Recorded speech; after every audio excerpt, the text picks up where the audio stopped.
Hello students, welcome to BM academy. আজকে আমরা দ্রবণের যে পোর্শনটা আলোচনা করব সেটা হচ্ছে ভ্যান্ট অফ ফ্যাক্টর। তো ভ্যান্ট অফ ফ্যাক্টর বুঝতে গেলে আমাদের প্রথমেই দেখো যে চারটে কোয়ালিটেটিভ প্রপার্টি সম্পর্কে আমরা পড়েছি, সেই চারটে কোয়ালিটেটিভ প্রপার্টি আমাদের আরেকবার মনে করতে হবে। তো সেই চারটে কোয়ালিটেটিভ প্রপার্টির ইকুয়েশন দেখো আমি এখানে লিখে রেখেছি। প্রথমটা হচ্ছে আমরা প্রত্যেকেই বুঝতে পারছি যে বাষ্পচাপের আপেক্ষিক অবনমন সংক্রান্ত যে ইকুয়েশন সেটা। সেকেন্ডে আমাদের লেখা রয়েছে এলিভেশন অফ বয়েলিং পয়েন্ট বা স্ফুটনাঙ্কের উন্নয়ন। 3 নম্বরে লেখা আছে হিমাঙ্কের অবনমন এবং 4 নম্বরে লেখা রয়েছে আমাদের অভিশ্রবণ চাপ সংক্রান্ত যে সূত্র। তো প্রত্যেকটা ক্ষেত্রেই আমরা এগুলোকে কোয়ালিটেটিভ প্রপার্টি বলেছিলাম, কারণ এরা প্রত্যেকেই নির্ভর করে দ্রাবক এর মোল সংখ্যার উপর, বা আমরা যে সলিউট পার্টিকেলটা নেব তার যে মূল সংখ্যা তার উপর ডিপেন্ড করে। সেই দ্রাব্য বা সলিউটের প্রকৃতির উপর কিন্তু ডিপেন্ড করে না। ঠিক আছে, আমরা এখানে যে মোল ফ্র্যাকশন, এই মোল ফ্র্যাকশনটাকে আমরা লিখতে পারি এরকমভাবে: number of moles of B by number of moles of A plus number of moles of B. অর্থাৎ এক্ষেত্রে আমরা দেখতে পাচ্ছি যে এটা দ্রাব্য বা সলিউট পার্টিকেলের মোল সংখ্যার উপর ডিপেন্ড করছে। এই মোল সংখ্যা যত বাড়বে তত বাষ্পচাপের আপেক্ষিক অবনমনের মানও কী হবে, আস্তে আস্তে বাড়বে। এটা আমরা প্রত্যেকেই জানি। সেকেন্ড দেখো এখানে দেওয়া রয়েছে মোলালিটি। মোলালিটি মানে আমরা জানি যে ওপরে হয় দ্রাবক এর মোল সংখ্যা, নিচে হচ্ছে দ্রাবকের ওজন কেজিতে। তাহলে ওপরে থাকছে দ্রাবর মূল সংখ্যা, অর্থাৎ দ্রাবর মূল সংখ্যার উপর কিন্তু নির্ভর করছে ডেল্টা টিবি এর মান। ঠিক তেমনিভাবে আমরা বলতে পারি ডেল টিএফ যেটা লেখা রয়েছে এটাও মোলালিটির সাথে সম্পর্কিত, এবং লাস্টে পাই যেটা বা অভিশ্রবণ চাপ সেটাও কিন্তু এম এর সাথে সম্পর্কিত। অর্থাৎ এম শব্দের অর্থ হলো এখানে মোলারিটি। মোলারিটিও মানেও কিন্তু ওপরে থাকে দ্রাবের মূল সংখ্যা, নিচে হচ্ছে দ্রবণের আয়তন। তাহলে প্রত্যেকটা ক্ষেত্রে আমরা দেখতে পাচ্ছি এগুলো দ্রাবের মূল সংখ্যার ওপর নির্ভর করছে।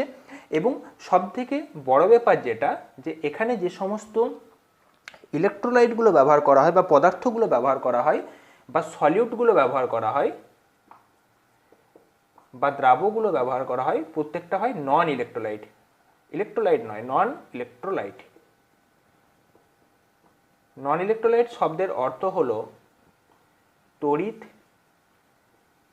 অবিশ্লেষ্য। এগুলো আমরা আগে কিন্তু পড়েছি যে এখানে আমাদের যে মূল বা ফার্স্ট কন্ডিশন হতে হবে, সেই কন্ডিশনটা হতে হবে যে পদার্থটা আমরা ব্যবহার করব বা দ্রাবটা ব্যবহার করব সেটা হতে হবে নন ইলেকট্রোলাইট বা তড়িৎ অবিশ্লেষ্য পদার্থ, প্রথম কন্ডিশন। দ্বিতীয়ত আমরা জানি যে সলিউটটাকে অনুদ্বায়ী হতে হয়, ঠিক আছে, পুরো দ্রবণটাকে লঘু হতে হয়, তবে আমাদের এই কোয়ালিটেটিভ প্রপার্টিগুলো সমস্ত সূত্র রাউল্টের সূত্র মেনে চলে। তো এখন ব্যাপার হচ্ছে যে এই যে নন ইলেকট্রোলাইট বা তড়িৎ অবিশ্লেষ্য পদার্থগুলো, এদের মূল ধর্ম হলো এরা কোনো রকমভাবে বিয়োজিত বা সংযোজিত হতে পারে না। তাহলে নন ইলেকট্রোলাইট পদার্থগুলো বিয়োজিত বা সংযোজিত হয় না, অর্থাৎ এদের ডিসোসিয়েশন বা অ্যাসোসিয়েশন কোনো কিছুই কিন্তু ঘটে না। কিন্তু আমরা যদি এই নন ইলেকট্রোলাইট সলিডগুলোর পরিবর্তে আমরা যদি তড়িৎ বিশ্লেষ্য পদার্থকে দ্রাবক হিসাবে ব্যবহার করি, তাহলে কিন্তু আমাদের ঘটনাটা চেঞ্জ হয়ে যাবে, বা তখন কিন্তু এই সূত্রগুলো পুরোপুরিভাবে পাল্টে যাবে। আচ্ছা, তাহলে এবার দেখো আমরা দ্রাবক হিসাবে কোনো একটা যদি তড়িৎ বিশ্লেষ্য বা ইলেকট্রোলাইট পদার্থ নিই, যেমন এক্সাম্পল হিসেবে আমরা NaCl দিতে পারি, তাহলে কিন্তু NaCl যদি আমরা দ্রাবক হিসাবে নিই সেটা কিন্তু বিয়োজিত হয়ে তৈরি করবে Na+ এবং Cl- আয়ন। আমরা এখানে ধরে নিচ্ছি যে এর বিয়োজনটা হবে টোটাল বিয়োজন বা ফুললি, অর্থাৎ 100% বিয়োজন ঘটবে। তাহলে একটা জিনিস দেখো, এখানে আমরা শুরুটা করেছিলাম 1 মোল NaCl নিয়ে, কিন্তু এখানে তৈরি হচ্ছে 1 মোল Na+ এবং 1 মোল Cl-, অর্থাৎ প্রোডাক্টে কিন্তু আমাদের টোটাল চলে আসছে 2 মোল। এই জিনিসটা আমাদের কাছে ক্লিয়ার। তাহলে যে সমস্ত কোয়ালিটেটিভ প্রপার্টিগুলো নিয়ে আমরা আলোচনা করছি, সেই প্রপার্টিগুলো প্রত্যেকটা প্রপার্টি কিন্তু ডিপেন্ড করে কোনো পদার্থের দ্রাবক এর মোল সংখ্যার ওপর, এবং মোল সংখ্যা যত বাড়াবো তত কোয়ালিটেটিভ প্রপার্টির ভ্যালুগুলো বাড়তে থাকবে। তাহলে ভেবে দেখো যে যেহেতু এই ধরনের তড়িৎ বিশ্লেষ্য পদার্থগুলো নিলে এরা বিয়োজিত হচ্ছে এবং বিয়োজিত হয়ে এই ধরনের নতুন নতুন আয়ন উৎপন্ন করছে, তার ফলে দ্রাবর মোল সংখ্যা কিন্তু বেড়ে যাচ্ছে বিয়োজনের ফলে। অর্থাৎ এখানে 1 মোলটা বেড়ে হয়ে যাচ্ছে 2 মোল। তাহলে পরে যে সমস্ত ভ্যালুগুলো ডেল্টা টিবি বলো বা পায়ের ভ্যালুগুলো বলো, যা মান আমাদের পাওয়ার কথা ছিল তার থেকে কিন্তু অনেক বেশি পরিমাণে মান আমরা পাবো। অর্থাৎ আমাদের পায়ের ভ্যালু যদি 3 অ্যাটমসফিয়ার আসার কথা ছিল, আমরা এক্ষেত্রে দেখব যে যেহেতু মূল সংখ্যা ডবল হয়ে গেছে, 1 থেকে 2 হয়ে গেছে, তাই আমরা দেখব যে পায়ের আলটিমেট ভ্যালুটা হয়তো 6 ATM আসছে। অর্থাৎ আমরা বলতে পারি যে পরীক্ষালব্ধ কলিগেটিভ প্রপার্টিগুলোর মান ক্যালকুলেটেড কলিগেটিভ প্রপার্টিগুলোর মানের থেকে কিন্তু অনেকটাই বেশি। তাহলে আমরা ইন জেনারেল লিখতে পারি এখানে যে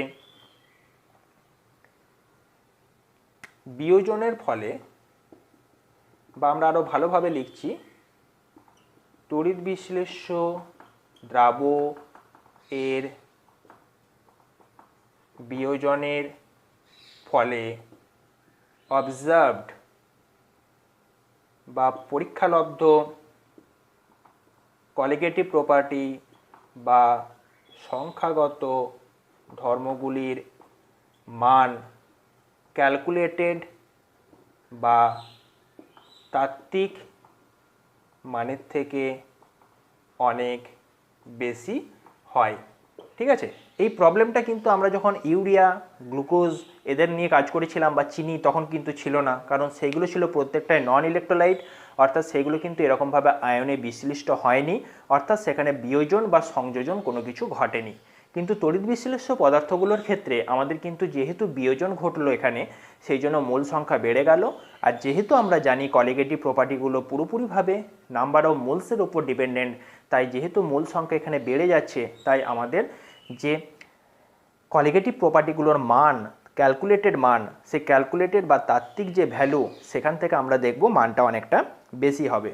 তো এই যে মান, এই মানটা কত গুণ বেশি হবে বা কত গুণ কম হবে, সেটা যার দ্বারা প্রকাশ করা হয় সেটাকে বলা হয়ে থাকে ভ্যান্টো ফ্যাক্টর। অর্থাৎ আমাদের যে আলোচ্য বিষয় বা যেটা নিয়ে আমরা আজকে পড়ব ভ্যান্টো ফ্যাক্টর, সেটা মানে হলো যে কত গুণ পরিমাণ বা কত সংখ্যক কণা বা পার্টিকেল কোনো একটা দ্রবণে দ্রাব্য পদার্থগুলোর বিয়োজনের ফলে বাড়ে, সেই ভ্যালুটাই হচ্ছে তার ভ্যান্টো ফ্যাক্টরের মান। ব্যাপারটা বোঝা গেছে? বেশ, ভ্যান্টো ফ্যাক্টরটাকে প্রকাশ করা হয় কি দ্বারা? আয় দ্বারা। অর্থাৎ আয়ের সিম্পল ডেফিনেশন যদি আমরা দিই বা সিম্পল সংজ্ঞা যদি আমরা দিই, তাহলে খুব সাধারণ ভাষাতে আমরা লিখব যে এই যে আয়, এই আয় মানে হলো যত সংখ্যক কণা বা পার্টিকেল বাড়ে বা কখনো কখনো কমে। ঠিক আছে, কখন বাড়বে? যখন বিয়োজন হবে তখন সেই সংখ্যাটা বাড়বে, আর যখন সংযোজন হবে তখন সেই সংখ্যাটা কমবে। ঠিক আছে, এবারে যত গুণ পরিমাণ, এখানে লিখে দিচ্ছি, যত গুণ পরিমাণ বা সংখ্যক। ঠিক আছে, যত গুণ পরিমাণ সেই সংখ্যাটা বাড়বে বা কমবে কণার সংখ্যাটা, সেটাকেই আমরা বলবো তার ভ্যান্টো ফ্যাক্টর। ক্লিয়ার ব্যাপারটা? বেশ, অর্থাৎ আমরা লিখতে পারি যে আই মানে হলো বিয়োজন বা সংযোজনের পরে, বিয়োজন বা সংযোজনের পরে দ্রাব্য এর মোল সংখ্যা। খুব ইজি জিনিস ব্যাপারটা। আর বাই নিচে বিয়োজন বা সংযোজনের আগে দ্রাব্য এর মোল সংখ্যা। এবার আমরা উদাহরণটাতে আসি। আমরা কি নিয়ে এক্সাম্পল দিয়েছিলাম? NaCl, Na plus Cl minus. এইদিকে মোট কত মোল দেখেছিলাম? 1 মোল। ডান দিকে কত দেখেছিলাম? 2 মোল। তাহলে এবারে দেখো এখানে কি প্রক্রিয়া ঘটেছে? বিয়োজন প্রক্রিয়া ঘটেছে। তাহলে আমরা প্রথম সংখ্যাটাতে আসি। যত গুণ পরিমাণ কণার সংখ্যা বাড়বে সেটাই হচ্ছে তার ভ্যান্টো ফ্যাক্টরের মান। তাহলে এখানে প্রথমে কণার সংখ্যা ছিল 1, বেড়ে হয়ে গেল 2। ক্লিয়ার ব্যাপারটা? তাহলে কত গুণ বাড়লো? দ্বিগুণ পরিমাণ বাড়লো। অর্থাৎ আই সমান আমরা লিখব 2/1 মানে 2। ভ্যান টপ ফ্যাক্টরের মান হলো কত? 2। যদি মনে করো 2 মোল থেকে 6 মোল হতো, কত গুণ বাড়লো? 2 থেকে 6 3 গুণ বাড়লো, অর্থাৎ আয়ের ভ্যালু হতো 6/2 3। তাহলে এটা একটা ডেফিনেশন। যত গুণ পরিমাণ কণার সংখ্যা বাড়বে সেটাকে আমরা বলবো তার ভ্যান টপ ফ্যাক্টরের মান। কখন? যখন বিয়োজন ঘটবে। আর সংযোজনের সময় কি হবে? মানটা কমবে। আমরা পরে এক্সাম্পলে আসছি। আচ্ছা, এবারে আমরা এই সূত্রটা থেকে মান বের করব। বিয়োজনের বা সংযোজনের পরে দ্রাবর মোল সংখ্যা বাই বিয়োজন বা সংযোজনের আগে দ্রাবর মোল সংখ্যা। তাহলে বিয়োজনের পরে, এখানে বিয়োজন ঘটেছে, সংযোজনের কোনো ব্যাপার নেই, তাহলে বিয়োজনের পরে মূল সংখ্যা 2, বিয়োজনের আগে মূল সংখ্যা 1, অর্থাৎ আয়ের ভ্যালুটা কত? 2। তাহলে আমরা ভেরি ইজিলি এই আয়ের ভ্যালুগুলো আমরা ক্যালকুলেট করতে পারবো এবং আমরা অ্যাজাম্পশন করে নেব বা অ্যাজিউম করে নেব যে এখানে যে ডিসোসিয়েশনটা হবে বা বিয়োজনটা হবে সেটা হবে 100% বিয়োজন। ক্লিয়ার হয়েছে ব্যাপারটা? বেশ, এবার আমরা নেক্সট একটা এক্সাম্পলে চলে আসবো। ধরো আমাদের দিয়েছে MgCl2 অর্থাৎ ম্যাগনেসিয়াম ক্লোরাইড। তাহলে ম্যাগনেসিয়াম ক্লোরাইড কি হবে? Mg2+ + 2Cl-, এটাতে বিয়োজিত হবে। তাহলে বিয়োজনের আগে মোল সংখ্যা ছিল কত? 1 মোল। বিয়োজনের পরে কত হয়েছে? এখানে 1, এখানে 2, অর্থাৎ টোটাল ভ্যালুটা কত? 3। তাহলে একটা জিনিস লক্ষ্য করে দেখো যে আয়ের ভ্যালুটা কত হবে তাহলে? বিয়োজনের পরে মূল সংখ্যা দ্রাবর 3, বিয়োজনের আগে কত ছিল? 1, অর্থাৎ আয়ের ভ্যালু হবে 3। আমরা ডেফিনেশনটা থেকেও বলতে পারি কত গুণ সংখ্যাটা বেড়েছে? 1 মোল থেকে 3 মোল হয়েছে, অর্থাৎ কত গুণ বেড়েছে? 3 গুণ বেড়েছে। তাহলে এইভাবে আমরা আয়ের ভ্যালুটা সহজেই আমরা লিখতে পারবো। কখন? বিয়োজন বা সংযোজন যাই হোক না কেন সমস্ত ক্ষেত্রেই লিখতে পারবো। সাপোজ মনে করে এটা দিয়েছে অ্যালুমিনিয়াম সালফেট, অ্যালুমিনিয়াম 3+, 2 বসলো, আর 3SO4 2-। ক্লিয়ার? তাহলে কত মোল ছিল? 1 মোল। এটা কত মোল? 2 মোল। এটা কত মোল? 3 মোল। এই যে 2 আছে, এখানে 3 আছে, তাহলে এটা কত হয়ে গেল? টোটাল 5 মোল। তাহলে আয়ের ভ্যালুটা হবে 5/1। ঠিক আছে? অর্থাৎ এখানে ভ্যান টপ ফ্যাক্টরের মান হবে 5। অর্থাৎ প্রথমে যে দ্রাবটা নেওয়া হয়েছিল বিয়োজনের পূর্বে, তার থেকে বিয়োজনের পরে দেখা গেল সেটা তার ভ্যালুটা 5 গুণ বেড়ে গেছে। তাহলে এইভাবে আমরা ভ্যান টপ ফ্যাক্টর ক্যালকুলেট করতে পারবো এবং আমরা দেখব যে যেহেতু এখানে আয়ের ভ্যালুটা অনেক গুণ বেড়ে যাচ্ছে, কখনো দ্বিগুণ, কখনো 3 গুণ, কখনো 5 গুণ, কখনো 4 গুণ, সেই জন্য মূল সংখ্যাটাও বাড়ছে, তবেই আয়ের ভ্যালুটা বাড়ছে। আর মূল সংখ্যা বাড়লে আমরা জানি যে প্রত্যেকটা সংখ্যাগত ধর্মের মান বেড়ে যায়। তাই আমরা এখানে একটা কনক্লুশনে আসতে পারি যে বিয়োজনের ক্ষেত্রে পরীক্ষালব্ধ সংখ্যাগত ধর্ম এর মান হবে তাত্ত্বিক সংখ্যাগত ধর্মের মানের থেকে বেশি। কখন এই সূত্রটা প্রযোজ্য হবে? যখন ডিসোসিয়েশন বা বিয়োজন ঘটবে তখন, অন্যথায় কিন্তু নয়। এবারে একটা জিনিস আমরা দেখব এখানে যে বিয়োজনের ক্ষেত্রেই এই যে আমরা ধরে নিচ্ছি সমস্ত ক্ষেত্রে 100% ডিসোসিয়েশন হবে বা এই যে মোলটা আছে পুরোপুরিভাবে ভেঙে যাবে, ঠিক আছে, অর্থাৎ সম্পূর্ণটাই আয়ন রূপে এখানে বিশ্লিষ্ট হয়ে যাবে, সেই জিনিসটা যে সবসময় হবে তার কিন্তু কোনো মানে নেই। অর্থাৎ এবারে আমরা পড়ব যে যদি আমরা 1 মোল নিয়ে কাজ করি তাহলে তার মধ্যে কতটা ডিসোসিয়েট হবে বা কতটা বিয়োজন হবে সেটাকে আমরা বলবো বিয়োজন মাত্রা, বা আমরা বলতে পারি ডিগ্রি অফ ডিসোসিয়েশন। তাহলে আমাদের নেক্সট হেডিং হবে ডিগ্রি অফ ডিসোসিয়েশন। ঠিক আছে? তাহলে হেডিং করো, খুব ইম্পর্টেন্ট টার্ম, ডিগ্রি অফ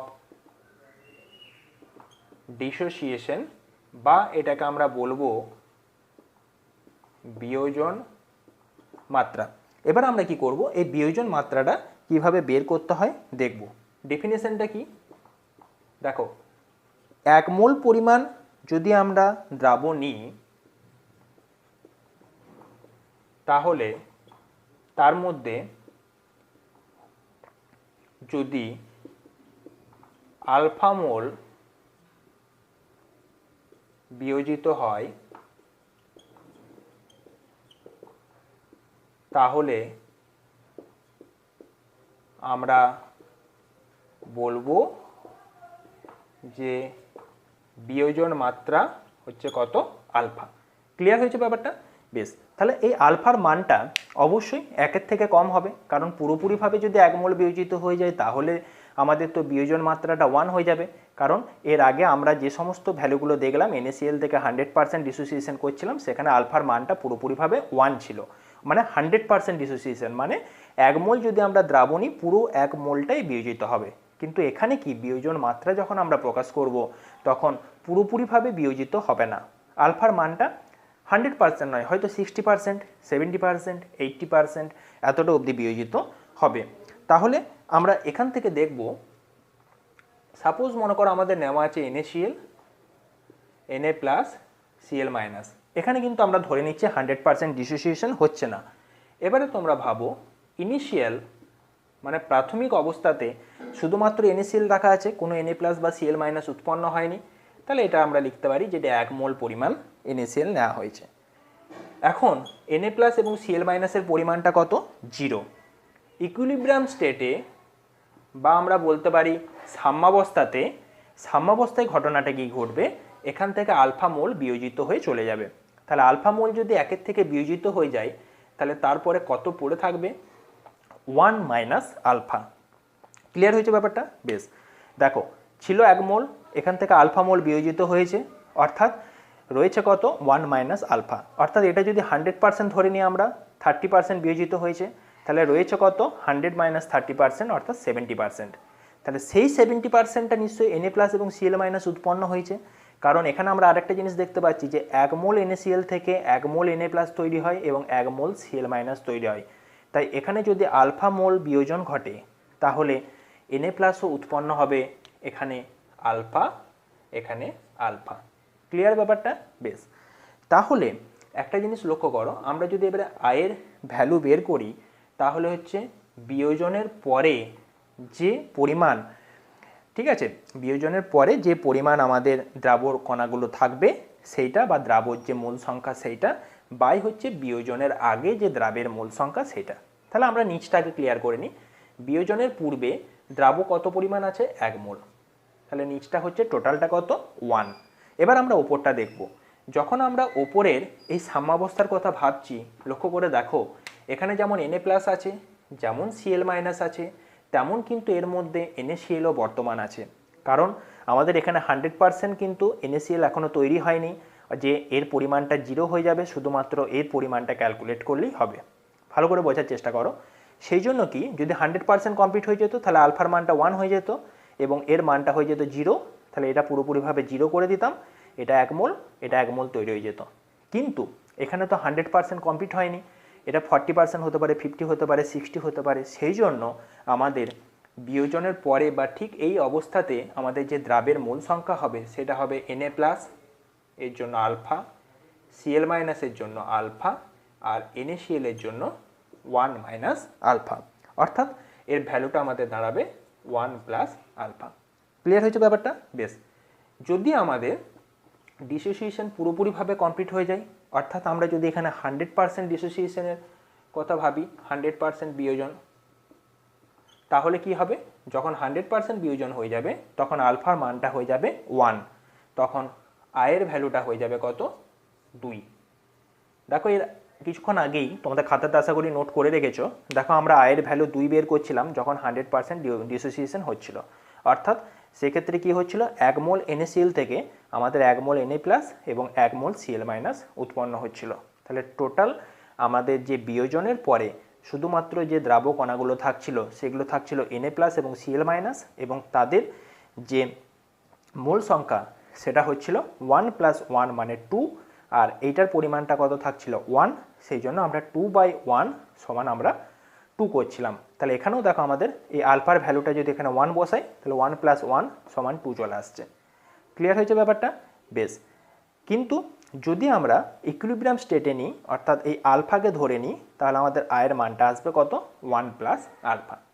ব্যাপারটা বোঝা গেছে? বেশ, এইভাবে আমরা প্রত্যেকটা মান কিন্তু বের করতে পারবো। এগুলো মুখস্থ করার দরকার নেই, জাস্ট কনসেপচুয়ালি জিনিসগুলো ভাবো। সাপোজ মনে করো আমরা এবার সেকেন্ড উদাহরণটাকে তুলছি, MgCl2, that means Mg2+ + 2Cl minus. তাহলে তোমরা নিজেরাই বলতে পারবে ইনিশিয়াল বা প্রাথমিক অবস্থাতে এটা 1, এটা 0, এটা 0। সাম্যাবস্থা বা ইকুইলিব্রিয়াম স্টেটে এটাকে আমরা ধরে নিচ্ছি আলফা মোল বিয়োজিত হচ্ছে, পড়ে থাকছে কত 1 মাইনাস আলফা। এবার একটা জিনিস লক্ষ্য করো, 1 মোল MgCl2 থেকে 1 মোল Mg2 প্লাস তৈরি হয়, কিন্তু 2 মোল Cl মাইনাস তৈরি হয়।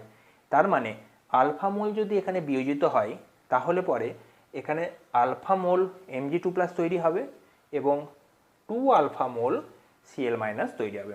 ঠিক আছে, বেশ। তাহলে এখানে আমরা আয়ের ভ্যালু বের করব। এবার কত হবে ইকুইলিব্রিয়াম স্টেটে টোটাল যেটা আছে সেটা alpha plus 2 alpha plus 1 minus alpha by বিয়োজনের আগে পুরো দ্রাবের মোল সংখ্যা অর্থাৎ 1, অর্থাৎ এখানে আমাদের যে ভ্যালুটা আসবে সেটা হবে 1 প্লাস 2 আলফা। তাহলে যে কোনো উদাহরণে দেখ না কেন আমরা সেখান থেকে কি বের করতে পারবো, তার বিয়োজন মাত্রা বের করতে পারবো। ঠিক আছে, এবং আমরা বের করতে পারবো যে ভ্যান্ট অফ ফ্যাক্টরের মান। এখান থেকে তোমাদের অঙ্ক আসে। ঠিক আছে, আচ্ছা আরেকটা জিনিস বলে দিই, যদি এখানে আমরা 100% ডিসোসিয়েশন ধরে নিই তাহলে কি হবে, আলফাটা 1 হয়ে যাবে, কারণ 100% ডিসোসিয়েশন মানে কি পুরোটাই বিয়োজিত হয়ে যাবে, অর্থাৎ আলফার মানটা 1 হয়ে যাবে। ঠিক আছে, কারণ আমরা 1 মোলের সাপেক্ষে পুরো জিনিসটা ধরে করছি, সেই জন্য কী হবে তখন আয়ের ভ্যালুটা হয়ে যাবে 1 প্লাস 2 ইন্টু 1 মানে 2, আয়ের ভ্যালুটা হয়ে যাবে 3। একটু আগে দেখো আমরা MgCl2 এর আয়ের ভ্যালু আমরা 3 বের করেছিলাম, কারণ এটা 1, এটা 2, 1 আর 2 যোগ করলে 3, কত গুণ বেড়েছে 3/1, 3 গুণ বেড়েছে। তাহলে দেখো পুরো ব্যাপারটা আমাদের কাছে ধীরে ধীরে ক্লিয়ার হচ্ছে। আচ্ছা, এবারে এই যে ডিসোসিয়েশনটা আমরা করলাম, এই ডিসোসিয়েশনটা দুটো এক্সাম্পল দিয়ে করলাম। এবার আমরা যদি ইন জেনারেল বা সাধারণভাবে এক্সাম্পল দিয়ে করি তাহলে আমাদের মানটা কত বেরোবে। সাপোজ মনে করো আমাদের একটা যৌগ আছে, সেটা হচ্ছে AN। এই AN থেকে আমাদের তৈরি হলো N সংখ্যক A। ঠিক আছে, ডিসোসিয়েশন হচ্ছে বুঝতে পারছি, এটা দেখো একটা মলিকিউল আছে, যেমন আমাদের NaCl ভেঙেছিল Na প্লাস এবং Cl মাইনাস, অর্থাৎ কটা আয়ন উৎপন্ন হয়েছিল, দুটো। MgCl2তে কটা হয়েছিল, 3টে। তাহলে আমরা এখানে এই N সংখ্যক আয়ন এখানে উৎপন্ন হচ্ছে, সেই জন্য N লেখা আছে। তাহলে আমরা কি এটা লিখতে পারি ইনিশিয়াল অবস্থাতে এর মোল সংখ্যা হবে, এটা ইনিশিয়াল, একই রকম নিয়ম, এটা হয়ে যাবে 0। ইকুইলিব্রিয়াম স্টেটে এটা হবে 1 মাইনাস আলফা। বোঝা গেছে ব্যাপারটা? তাহলে একটা জিনিস ভেবে দেখো, এই 1 মোল N থেকে N মোল A তৈরি হয়, তাহলে আলফা মোল যদি এখানে বিয়োজিত হয় বা আলফা যদি বিয়োজিত হয় তাহলে এখানে যেটা তৈরি হবে সেটা N আলফা সংখ্যক A মলিকিউল তৈরি হবে। তাহলে এখানে আমরা আয়ের ভ্যালুটা কি এরকম লিখতে পারি যে 1 minus alpha plus N alpha by 1, যেমন করে আগেরগুলো করলাম ঠিক তেমন। অর্থাৎ বিয়োজনের পরে ইকুইলিব্রিয়াম স্টেটে যেমন N পড়ে থাকবে কিছুটা, তেমনি A মলিকিউলগুলোও পড়ে থাকবে। তাহলে আমরা কি করলাম, দুটোকে যোগ করলাম বাই 1 করলাম। এখান থেকে আমরা পাচ্ছি দেখো I সমান 1 minus alpha plus N alpha. বোঝা যাচ্ছে ব্যাপারটা? বেশ, তাহলে আমরা লিখতে পারি I মাইনাস 1 সমান আলফাটা কমন নিলাম N মাইনাস 1। বেশ, এখান থেকে আমরা পাবো আলফা সমান I minus 1 by N minus 1। এটা হচ্ছে ইন জেনারেল সূত্র। তোমাদের যদি ডাইরেক্ট কোশ্চেন পড়ে, তোমাদের হয়তো এখান থেকে যে ধরনের কোশ্চেনগুলো পড়বে, হয়তো তোমাদের ধরো আয়ের ভ্যালুটা দিয়ে দিল, বলে দিল ভ্যান্ট অফ ফ্যাক্টর এত, আচ্ছা এই এনটা দিয়ে দিল। ঠিক আছে, বা তোমরা বুঝে গেলে ধরো NaCl যদি দেয় N এর মান হবে কত 2, যদি MgCl2 দেয় N এর ভ্যালু হবে কত 3। N এর ভ্যালুটা তোমরা ওই উদাহরণ দেখেই বুঝতে পেরে যাবে। দিয়ে হয়তো তোমাদের ডাইরেক্ট আলফার ভ্যালুটা বের করতে দিল, তাহলে তোমরা তখন ওই আগের প্রসেসেও করতে পারো কিংবা ডাইরেক্ট সূত্রটা এখানে পুট করতে পারো। ঠিক আছে, তাহলে সূত্রটা মনে রাখার দরকার নেই, যদি ভুলেও যাও তাহলে এরকম করে তোমরা ক্যালকুলেট করে বেরও করে নিতে পারবে।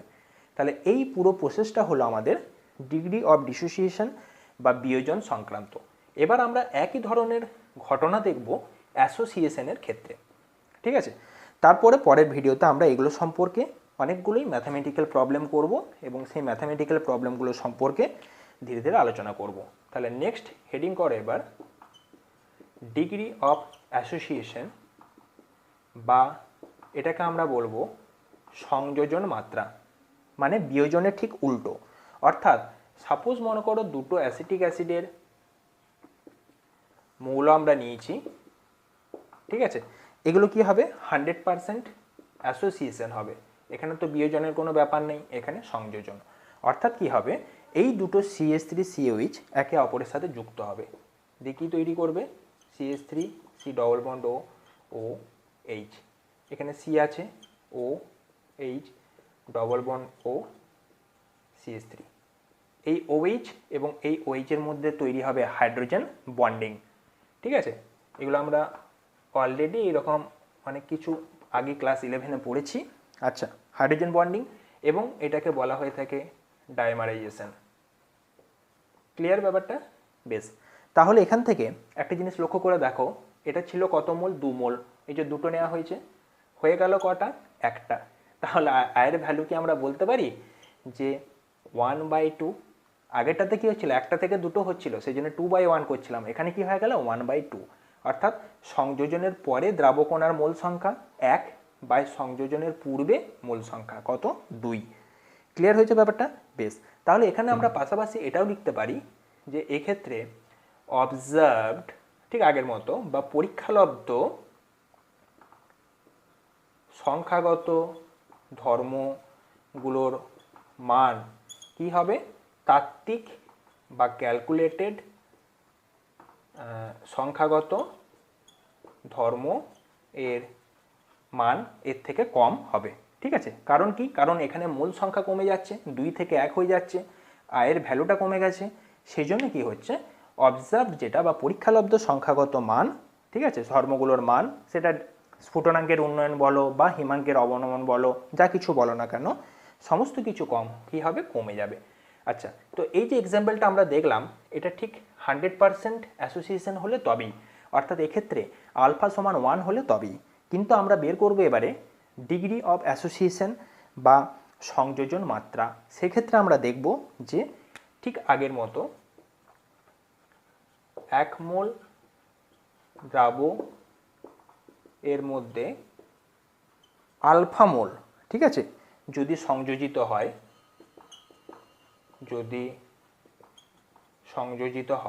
দুটোই আলফা দিয়ে করলাম, একই ব্যাপার, তাহলে সেটার সংযোজন মাত্রা আমরা বলবো আলফা।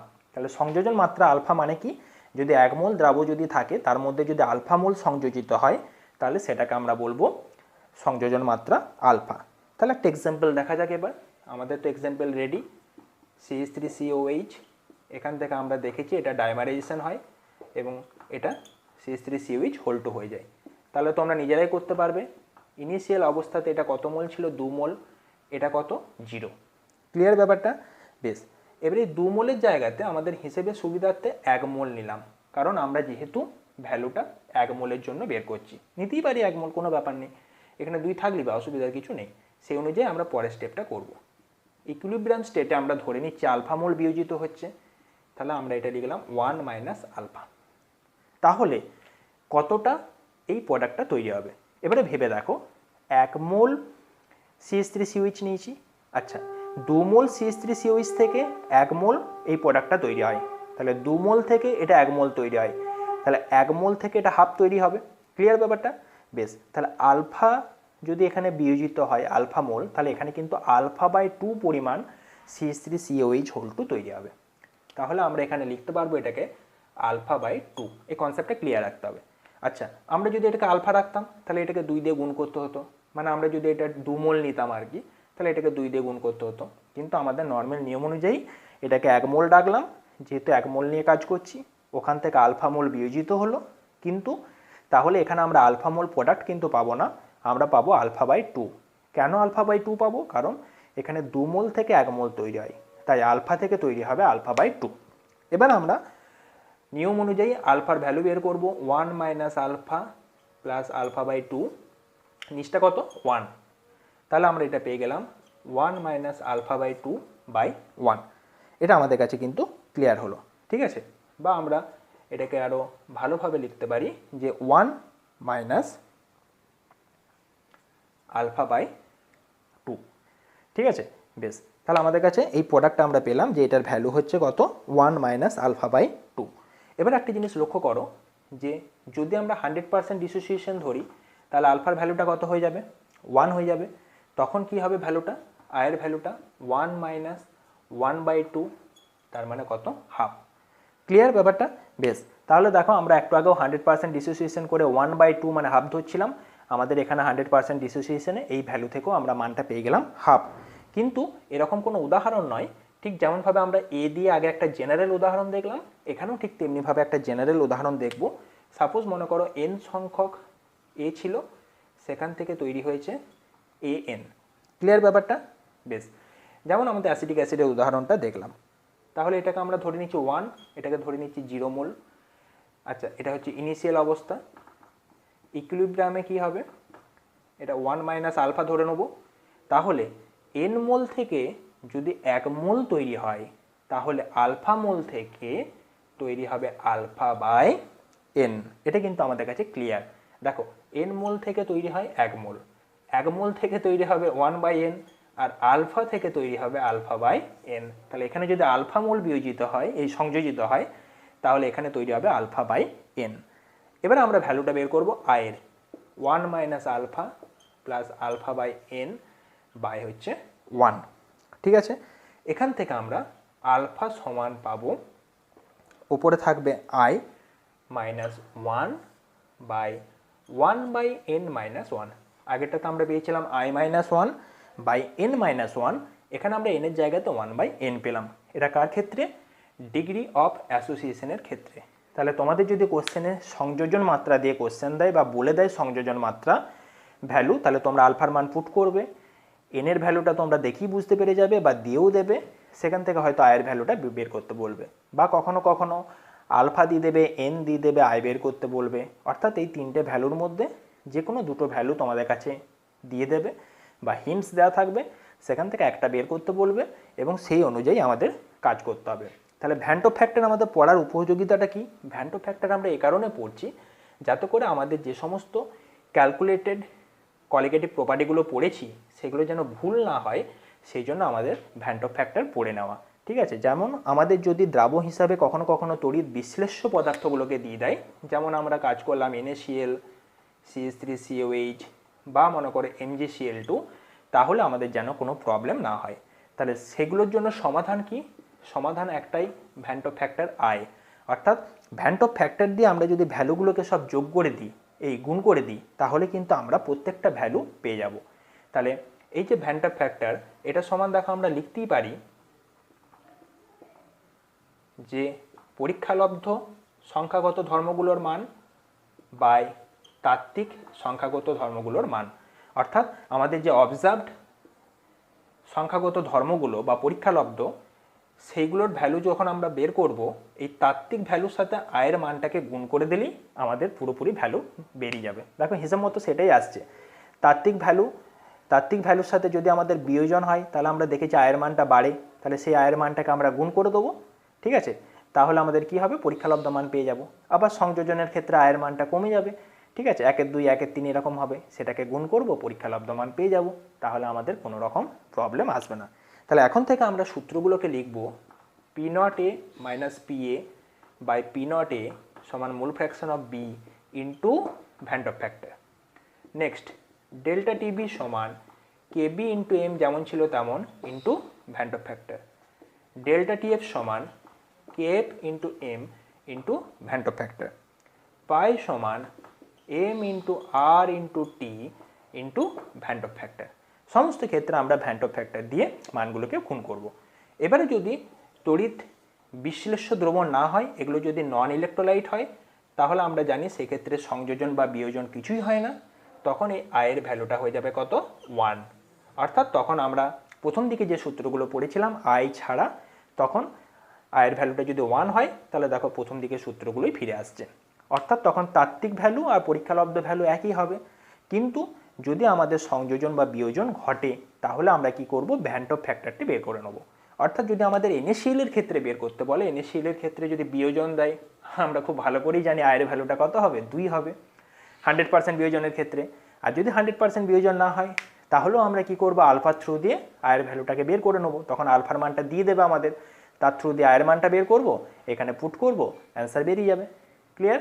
বেশ, এরকম করে আমরা পরের ভিডিওতে বিভিন্ন রকম ম্যাথামেটিক্যাল প্রবলেম করবো এই সূত্রগুলোর সাহায্যে, তাহলে আমাদের আরও কনসেপ্টটা ক্লিয়ার হবে। থিওরিটিক্যাল কনসেপ্টটা এতটাই, তোমরা বাড়িতে ভালো করে পড়াশোনা করো, বইটা একবার ফলো করো, তাহলে দেখবে ব্যাপারটা আরও অনেক সহজ লাগবে। ওকে, থ্যাংক ইউ।